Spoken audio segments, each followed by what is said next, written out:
Hello दोस्तों, नाहर्स world में आपका स्वागत है। आज हम रूफमैन मूवी पर एक्सप्लेनेशन करेंगे। ये 2025 में रिलीज हुई थी। तो और देर ना करते हुए चलिए सीधे वीडियो की ओर बढ़ते हैं।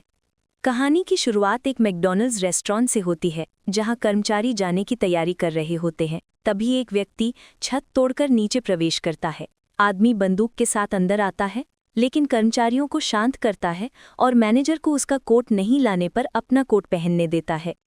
ये आदमी ही जेफरी है, जो एक अमेरिकी सैनिक के पद से सेवानिवृत्त हुआ है और आर्थिक संकट से जूझ रहा था। अपनी बेटी के जन्मदिन पर जेफ उसे अपने पुराने खिलौने देने के लिए मजबूर होता है, जिसे देखकर लड़की खुश नहीं हो पाती है। उसका दोस्त स्टीव उससे अपनी सैन्य सतर्कता और कौशल का उपयोग करने के लिए कहता है। जेफ अपनी पत्नी तलाना और जुड़वा बेटों को छोड़कर इस स्थिति को बदलने का वादा करके चला जाता है। मैकडॉनल्ड्स की छत में एक कमजोर जगह देखकर जेफ समझ जाता है कि वे हर सोमवार को नगद राशि हटा देते हैं। इसके बाद वो अलग अलग दुकानों की छत तोड़कर चोरी करना शुरू कर देता है। इस कारण पुलिस उसे रूफमैन नाम देती है। अगले जन्मदिन पर जेफ अपनी बेटी के लिए वांछित बाइक खरीदता है, लेकिन ठीक उसी समय पुलिस उसे गिरफ्तार करने आती है। उसकी बेटी के सामने ही पुलिस उसे हथकड़ी पहनाती है। जज उसे समाज के लिए खतरा मानकर 45 साल की कैद की सजा सुनाते हैं। जेल में आकर जेफ को पता चलता है कि उसकी पत्नी तलाना और उसके नए प्रेमी गैरी ने उससे सारा संपर्क तोड़ दिया है। जेफ बहुत क्रोधित होता है। वो जेल से भागने की योजना बनाता है। वो रोजमर्रा की दिनचर्या का निरीक्षण करता है और देखता है कि सब लोग कब ध्यान देना बंद कर देते हैं। वो जेल की वर्कशॉप में काम करता था। एक बार एक डिलीवरी ट्रक आने पर वो गैस रिसाव की जांच के बहाने ट्रक के नीचे चला जाता है और वहां एक निशान लगाता है। इसके बाद वो कार्डबोर्ड से एक ढाल बनाता है। अगले दिन जब ट्रक जाने लगता है तो वो कार्डबोर्ड की आड़ में छिपकर ट्रक से लटक जाता है और जेल से बाहर निकल जाता है। जब ट्रक सड़क पर रुकता है तो वो बाहर आता है और अंधस्थान का उपयोग करके जंगल में भाग जाता है।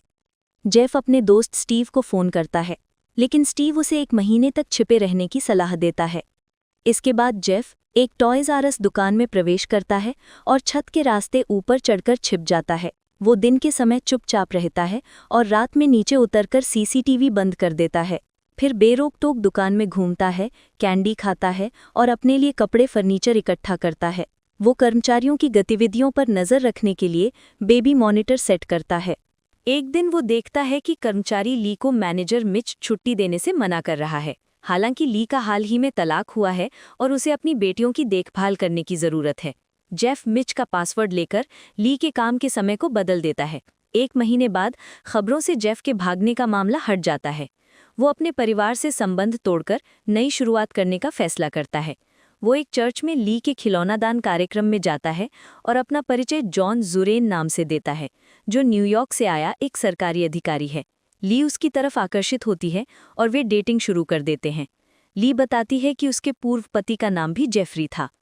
जेफ ली की 2 बेटियों डी और लिंसे के साथ समय बिताता है और अपनी बेटी की कमी पूरी करने लगता है। एक दिन दुकान में नहाते समय मिच उसे लगभग पकड़ लेता है, लेकिन जेफ तुरंत छिप जाता है। पुलिस आकर दुकान की तलाशी लेती है, लेकिन कुछ नहीं मिलता है। क्रिसमस के समय जेफ ली का शेड्यूल फिर से बदलकर उसे छुट्टी दिला देता है। वो ली के घर पर क्रिसमस की सजावट करके उसे चौंका देता है। वो अपने दोस्त स्टीव से मिलता है, जो उसे विदेश जाने के लिए जाली कागजात बनाकर देता है और उसे कल सुबह देश छोड़ने की सलाह देता है। देश छोड़ने से पहले जेफ अपने दांतों के इलाज के लिए जिस डेंटिस्ट के पास गया था, उस जगह और खिलौनों की दुकान में अपना ठिकाना पेट्रोल डालकर जला देता है, ताकि उसका कोई निशान न रहे। एयरपोर्ट की ओर जाते समय ली बार बार फ़ोन करती रहती है। जेफ गाड़ी रोककर फ़ोन उठाता है।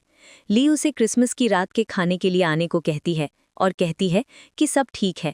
जेफ फूट फूट कर रोने लगता है और अपनी नई जिंदगी छोड़कर ली के पास वापस आने का फैसला करता है।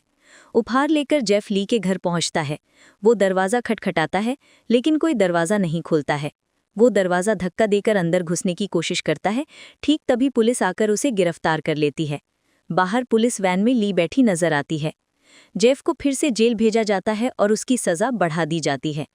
वो समझता है कि उसके प्रियजनों को महंगे उपहारों के बजाय उसके समय की ज़रूरत थी, जो अब उसके पास अनंत है।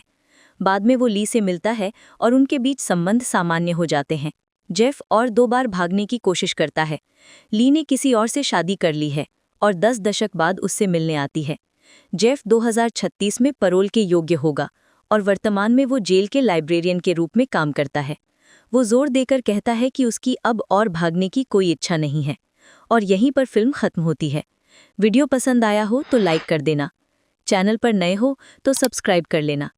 तो मैं आपसे अगले वीडियो में मिलूंगा, तब तक के लिए ख्याल रखना।